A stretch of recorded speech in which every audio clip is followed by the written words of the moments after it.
Hola, bienvenidos a mi suelo. Lo que vamos a estar haciendo hoy va a ser rankear todos los libros de romance juvenil de ese estilo que me ha forzado mi hermanita a leer a lo largo de los años. No sé si los pueden ver, pero están aquí abajo. Pero nada, yo soy Jack y esto es Project Dragonfly.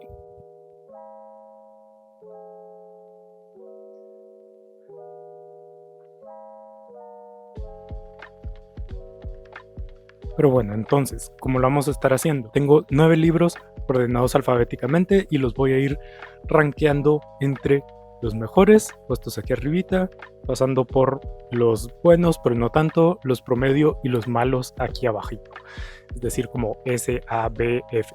O, si lo quieren poner así, 5, 4, 3 y 2 estrellas.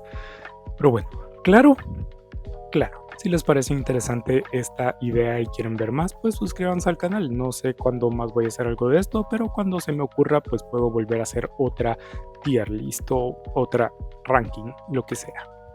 Comencemos con el primero, que es Cartas de Amor a los Muertos de Ava Delaire o Delaira, de Yaira, no sé, que pues básicamente es como una historia de medio superación, creo yo, en la que una chica le escribe cartas a principalmente famosos muertos y ahí como poco a poco se va como desarrollando la historia. ¿Qué pasa? Pues que el libro usa siempre estos clichés de los que me van a escuchar hablar un montón de veces, que es la manera artificial de crear empatía con el lector, que es siempre a través de la muerte o de la enfermedad o cosas por el estilo, que yo detesto.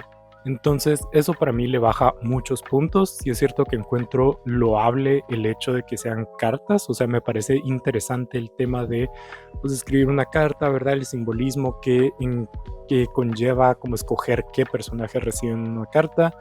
También es cierto que me cae muy mal que solo se haya reducido a artistas norteamericanos, entonces pues se pierde ahí un poquito, pero bueno, ¿qué más da?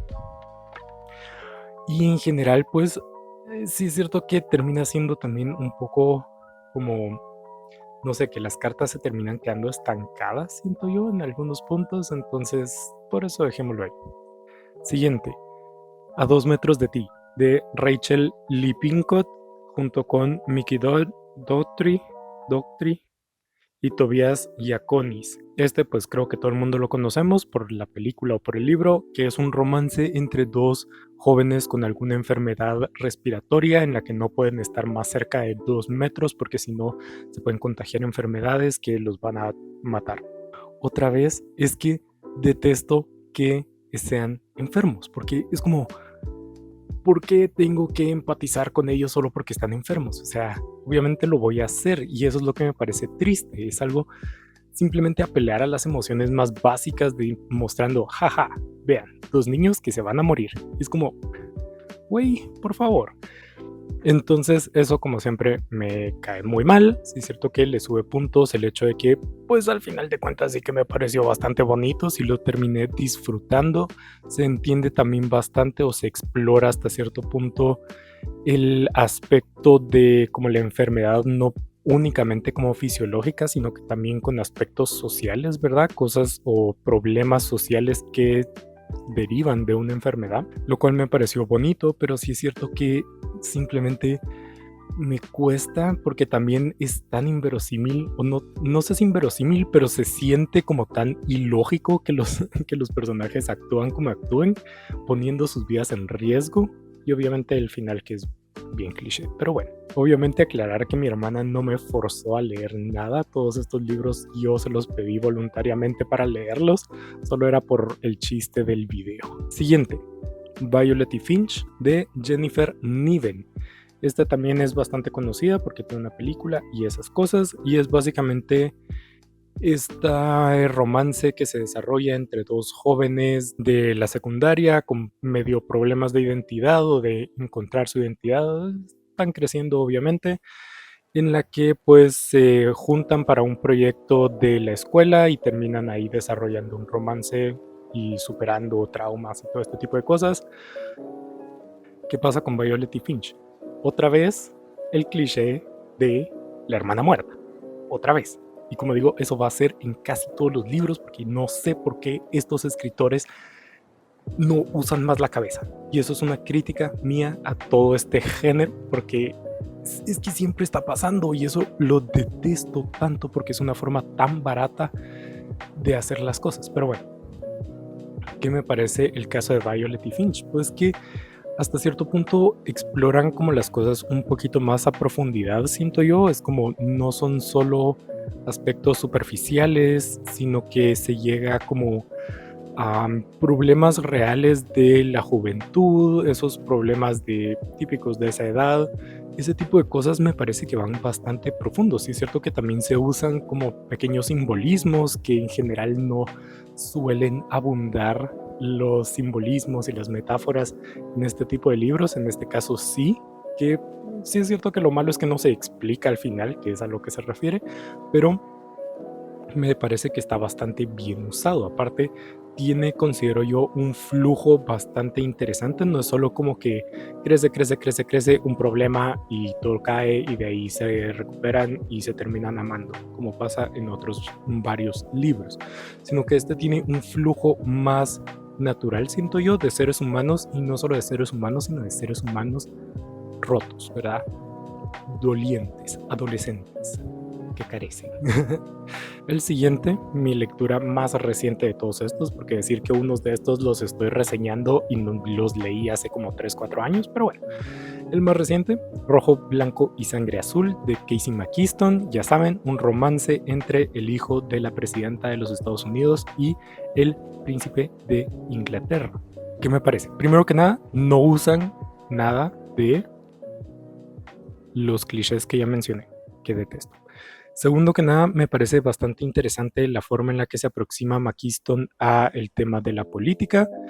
Tengo mis críticas y mis reservas, pero sí es cierto que pone una perspectiva mordaz que no suele estar presente en libros juveniles, por lo que pues veo eso bastante loable. Sí es cierto que en otras partes peca de no saber muy bien qué pasa y ese tipo de cosas, pero en general me parece bastante bien. El romance, aunque es muy picante, me parece también que termina careciendo un poco en el lado romántico, es decir, uno no suspira por el amor de Alex y Henry, uno simplemente tal vez se calienta, pero suspiros no hay muchos.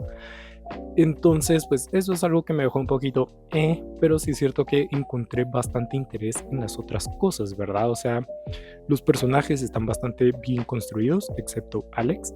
Él tal vez no, él es un poco contradicción de estereotipos, pero en general los personajes están bastante bien construidos, la historia es bastante llevadera y pues sí, así de simple. Siguiente, un peso hiperpesado, la canción de Aquiles de Madeline Miller. Ya saben, el retelling de la Ilíada y varios otros textos clásicos que se centra en el romance entre Aquiles y Patroclo. Indudablemente queda hasta ahí arriba porque el libro, aunque no me haya enamorado, no me lo haya devorado, no me haya súper envuelto, obviamente, o sea, dejar claro que yo no soy el público objetivo de ninguno de estos libros, entonces tampoco esperen que mis perspectivas sobre ellos sean las más fieles, pero aunque no me haya envuelto y súper enamorado, pues considero que simplemente el trabajo que llevó ese libro es una maravilla. O sea, para alguien que ya leyó la Ilíada, ya leyó la Odisea, ya leyó la Eneida y ya leyó varios otros textos clásicos, ese libro no es solamente un retelling de la Ilíada. Es muchísimo más que eso, es toda una investigación literaria de la época clásica. Hice todo un video hablando sobre la importancia de este libro y lo que tanto que lo admiro, entonces pueden ir a ver eso si quieren más información, pero es que simplemente me parece un trabajo increíble en el que no solo es centrarse en el amor, sino es darle un fondo perfectamente construido, es decir, todo coherente, todo sonante, todo bien lógico dentro del mundo de los textos clásicos, o sea, todo tiene sentido, todo está extraído de algún texto. Me pareció una maravilla en ese aspecto y pues obviamente el romance desgarra y es tan bonito, y también decir que de retelling, pues sí, obviamente dentro de toda esa como nueva ficción que crea Madeline Miller, pues sí que muestra y rescata algo que es verdad, ¿verdad? algo que sí pasó y que en diferentes momentos se trató de ocultar, ¿verdad? El hecho de que Aquiles y Patroclo históricamente sí fueron una pareja. Entonces, pues, puntos agregados a este libro que me parece magnífico. Siguiente, Heartstoppers de Alice Oseman. Esta no va a ser del todo justo porque solo he leído este, que es el primer tomo de los 4 que han salido, entonces pues en un tomo no puedo dar una opinión muy formada, pero bueno, es básicamente un romance de secundaria, si no estoy mal, entre, siempre se me olvidan los nombres de los personajes, Nick y Charlie, y pues sí, es también la única novela gráfica. Lo pongo ahí, no me maten, principalmente por el hecho de, como digo, no la he terminado. Probablemente cuando la termine suba, puede ser, porque simplemente la historia es muy bonita y tiene muchas capas y tiene crítica de ciertas cosas, así como entremezclada de una manera ligera, no muy pesada, no muy fuerte, pero que está ahí presente, ¿verdad? Entonces me parece una belleza, pero como digo, no puedo dar una reseña completa porque pues es que solo un tomo de 4, pues como que falta mucho de la historia que saber. Al final mueren los dos de Adam Silvera. ¿De qué trata? Pues básicamente nos pone en un mundo distópico, digamos entre comillas, un mundo con elementos sci-fi en el que pues al inicio del día una empresa llama a ciertas personas para comunicarles que van a morir en las próximas 24 horas. Entonces, dentro de ese contexto, pues conocemos a los dos protagonistas, que no voy a tratar de recordarme los nombres, que pues en algún momento van a decidir pasar sus últimas 24 horas juntos. Una vez más, clichés para empatizar con los personajes. No solo el hecho de que se vayan a morir, que ya de por sí es bastante esto que he estado repitiendo una y otra vez que lo odio, sino también porque ambos personajes, uno es huérfano, otro se está muriendo alguien, que no les voy a decir porque no se los quiero spoilear tanto. Entonces, otra vez, es como... Pero sí es cierto que me gustó mucho el concepto, me gustó mucho la crítica que termina haciendo a partir de pues todo el contexto de muerte súbita y eso, o sea, hace una crítica al mercado, ¿verdad? Cómo se capitaliza y se termina queriendo explotar algo tan sensible como la muerte. Hay muchas cosas de ese estilo que, aunque están en el fondo, me parecen muy bien tratadas. Los personajes me parece que tienen una curva de desarrollo bastante buena. Sí es cierto que yo mantengo de que no es una novela con dos protagonistas, solo tiene uno, que como digo no recuerdo los nombres, pero que solo tiene uno. El otro es simplemente un personaje de apoyo, un personaje secundario muy importante. Entonces el protagonista sí que tiene una curva de desarrollo muy interesante. El otro pues no forzosamente se queda bastante más plano por eso, ¿verdad? Porque se queda como un personaje secundario y nada más.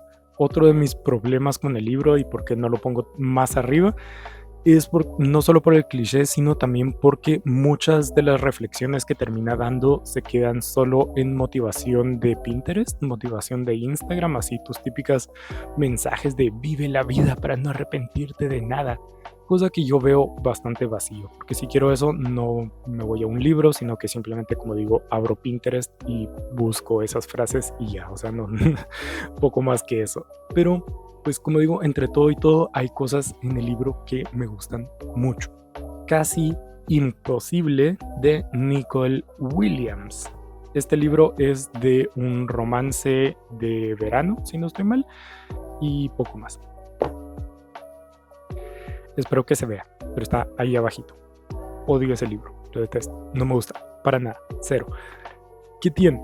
Primero que nada, desde el título. ¿Quién diablos toma la decisión de poner un título en una portada tachando una parte? ¿Cómo se llama el libro? ¿Casi imposible o casi posible? Porque el im está tachado. Lo odio. ¿Qué más? Pues detesto también a los personajes que son una mezcla de clichés, pero no es solo que el personaje sea cliché, sino que la autora trata de juntar dos o múltiples clichés o personajes clichés dentro de un solo personaje. Entonces termina siendo un personaje tan mal construido directamente porque termina siendo contradictorio, ¿verdad? Una chica como libre, fiestera, pero que se mantiene siempre en casa y cosas por el estilo. Va más radical, no solo este ejemplo. Pero me pareció tan malo el romance no es muy bueno, o sea, todo el libro es cliché, así decirlo, o sea, tiene la misma progresión que miles de historias de romance, tiene la misma todo que las historias de romance. Se empeora tantísimo con cómo están construidos los personajes porque es una forma tan tonta de hacerlo, y no me sorprendería que también haya una hermana muerta, solo porque todos los pinches benditos libros asquerosos tienen ese cliché, pero no recuerdo honestamente. Pero sí, ese libro lo detesto, no lo lean. Si lo están considerando leer, no lo lean. Y para ir terminando, El Sol también es una estrella de Nicola Jung.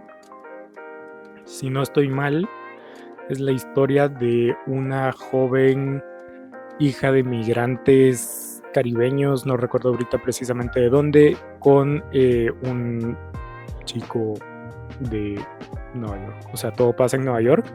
Él es asiático y ella es caribeña.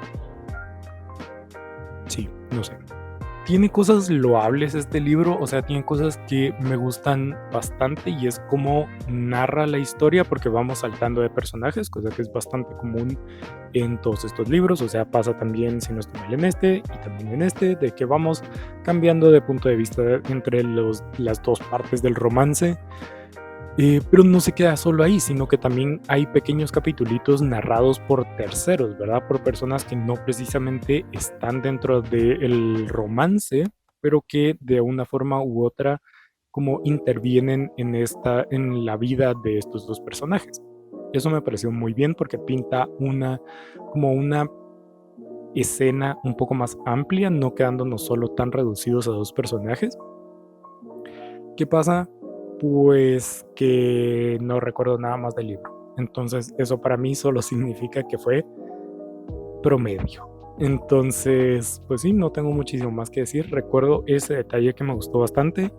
Recuerdo que tiene mucho que hablar sobre la migración y todo ese tipo de cosas, pero tampoco recuerdo precisamente que lo haya hecho con mucha lógica, con crítica o con algo por el estilo, simplemente desde la perspectiva de un adolescente que va a mudarse. Entonces tampoco me parece algo muy sorprendente o magnífico o algo por el estilo. Entonces, pues sí, no sé. Entonces, pues sí, eso es mi ranking de estos 9 libros. Estos son todos los libros de romance juvenil que le he robado a mi hermanita de su estantería. Díganme ustedes si están de acuerdo o en desacuerdo con los lugares en los que puse. ¿Hubieran puesto alguno más en esta categoría de lo super alto, de los virtualmente perfectos? ¿Se enojarán alguno por los libros que puse aquí o principalmente que puse aquí? ¿Alguien ha leído Casi Imposible y no le parece que esté hasta aquí abajito? Díganmelo todo abajo en los comentarios. Ahí los voy a estar leyendo, les voy a estar pues respondiendo y esas cosas. Pero nada, supongo que esto ha sido todo. Muchas gracias por ver. Síganme en mis redes sociales, Instagram, Goodreads, para estar pendientes siempre de lo que leo. Cuando vuelva a robarle a mi hermanita algún otro libro de estos. Así que suscríbanse al canal para estar pendientes cuando tenga el segundo libro de Heartstoppers. Y pues sí, si tienen alguna recomendación de libros de este estilo que me quieran hacer, háganlo, adelante, son bienvenidas. Pero nada, hasta la siguiente.